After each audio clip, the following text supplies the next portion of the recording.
est-ce qu'on l'avait écouté? On allait voter tous ensemble, y compris le PDCI, RDA, qui était en alliance avec le RHD, le RDN d'alors et Diom Soro et consort. On a tous appelé ils ont tous appelé à voter, oui, cette constitution au référendum. Les gens sont allés voter. Bon, aujourd'hui, vous les avez tous induits en erreur. Aujourd'hui, vous contestez les dispositions de cette constitution qui donne la possibilité au monsieur d'avoir annulé ses 2 premiers mandats et de reprendre comme si nous étions dans une nouvelle, puisqu'il y a une nouvelle république, donc de reprendre à zéro. C'est de ça qu'il s'agit. Et puis on vient nous opposer encore à ça. Ça dit les mêmes choses que nous ont envoyées en 2010, où on parle de 3000 morts, et certainement plus. On revient encore avec ça. Afrique décryptée. Non, ce que je voulais dire, parce que d'abord, dans son exposé, dans sa conférence de presse qu'il a animée, M.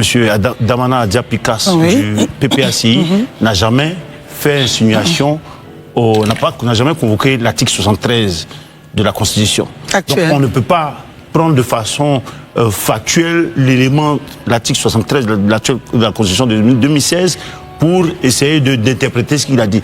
Il a plutôt parlé du contexte en convoquant l'article 48 de l'ancienne Constitution, enfin, de l'ancienne Constitution que Laurent Gbagbo a appelé pour amener le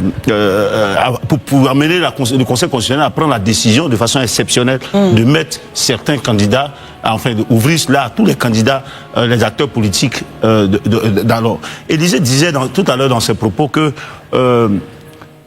l'arrêté du Conseil constitutionnel, l'arrêt du Conseil constitutionnel qui a mené les différents candidats à désigner les candidats n'était pas suite à ce qui s'est passé à Pretoria avec Thabo Mbeki en 2005. C'est faux, puisque cet arrêt que j'ai sous la main ici, dans un de ces alinéas, ça a mis ici, vu la décision numéro 2005 10-PR du 5 mai 2005 relative à la désignation à titre exceptionnel des candidats à l'élection présidentielle d'octobre 2005. Donc l'arrêt de 2009... Termine l'article. Moi j'ai l'article en fait. Je te le lis comme ça, tu le biaises. Attendez, on lit tout là. Il faut qu'on s'entende. On lit l'arrêt. Écoutons-nous. Ce que je veux dire, c'est pas juste cet arrêt du Conseil constitutionnel qui a permis de désigner les candidats à l'élection présidentielle de 2010 qui venait, c'était ce qu'ils étaient en train de préparer, a convoqué l'arrêt de 2005 relative à la désignation exceptionnelle des candidats à l'élection présidentielle.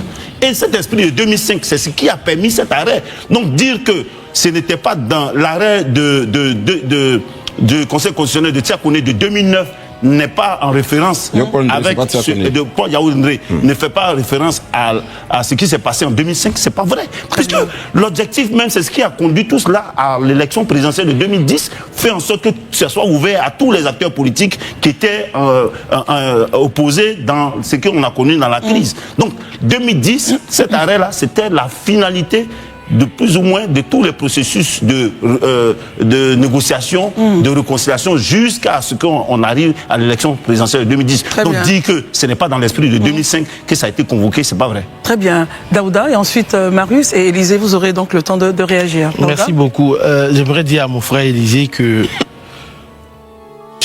Justement, pour ceux qui viennent à peine de nous prendre en marche, je vais rappeler un peu les faits. Non, il disait que j'exagérais quand je parlais appel à l'insurrection. Du discours de Damana Pikas qui ressemblait à de l'insurrection. Et j'aimerais te dire que reconnaître un appel à l'insurrection qui est en train d'en prendre la forme, ce n'est pas exagéré. C'est juste refuser de fermer les yeux.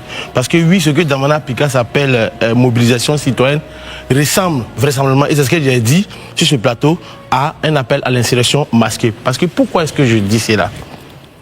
Le discours qu'il tient, c'est un discours politique de mobilisation pour galvaniser.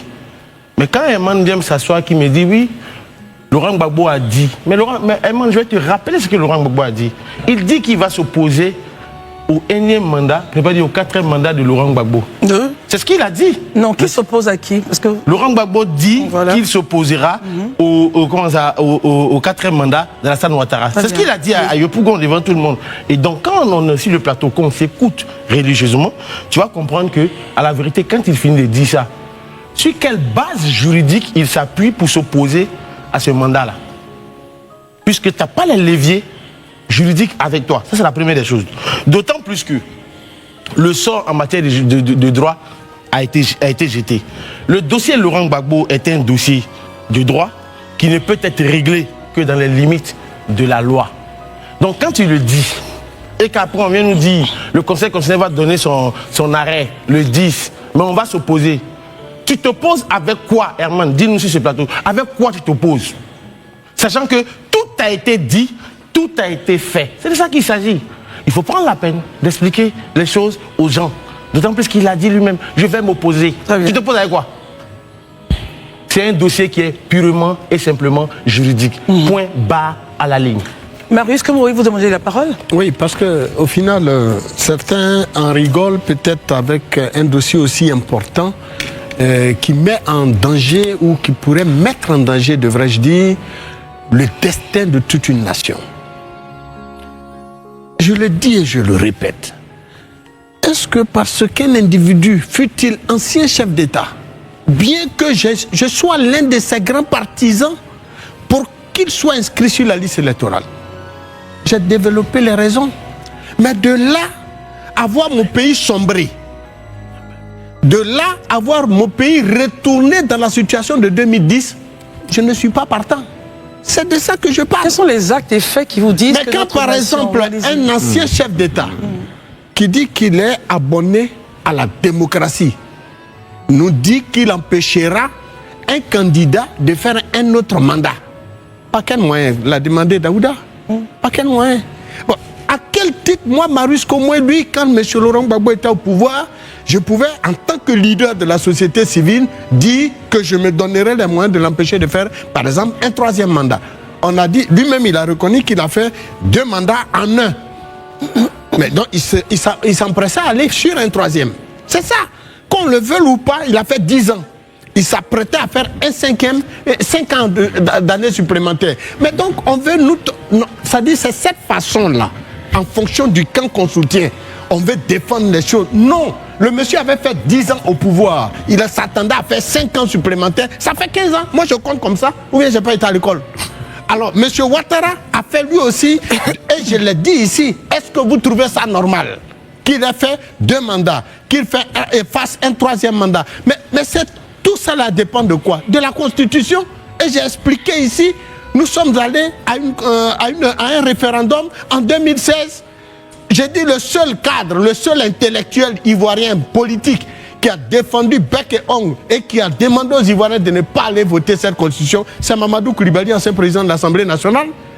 Et nous l'avons écouté avec beaucoup d'attention et les arguments qu'il a développés tenaient pour nous.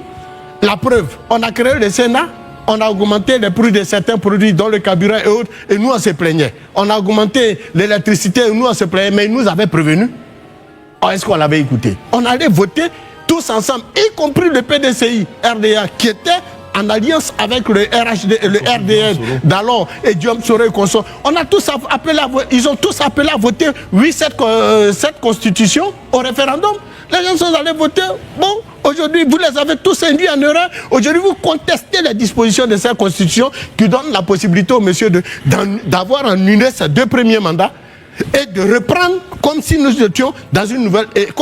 puisqu'il y a une nouvelle république, donc de reprendre à zéro. C'est de ça qu'il s'agit. Et puis on vient nous opposer encore à ça. Ça dit les mêmes choses que nous ont envoyées en 2010, où on parle de 3000 morts, et certainement plus. On revient encore avec ça. Nous sommes à quelques mois, quelques semaines de la présidentielle. On continue encore de nous dire oui, bon, tel ne sera pas candidat. Les discours commencent à être guerriers. Et c'est pour ça que j'ai dit ici sur ce plateau, est-ce qu'on est prêt encore à retourner en exil? Et Daouda l'a dit, avons-nous les leviers de contraindre des gens qui sont au pouvoir à, par exemple, céder à ne pas aller à une élection là où la loi leur permet? Très bien. Donc, voilà, c'est ça les problèmes. Il faut éviter de créer des problèmes. Les Ivoiriens n'ont pas besoin d'une deuxième année 2010 en Côte d'Ivoire. Nous en avons assez souffert. Et vous qui êtes allés en exil, vous en avez également assez souffert. Merci. Il faut qu'on crée les conditions de refaire la politique autrement en ayant une élection apaisée, de sorte à ce que les Ivoiriens ne soient pas apeurés. C'est Herman qui le disait, tout le monde a peur. Très bien, nous, on ne veut pas avoir peur, justement. Merci beaucoup, Marius.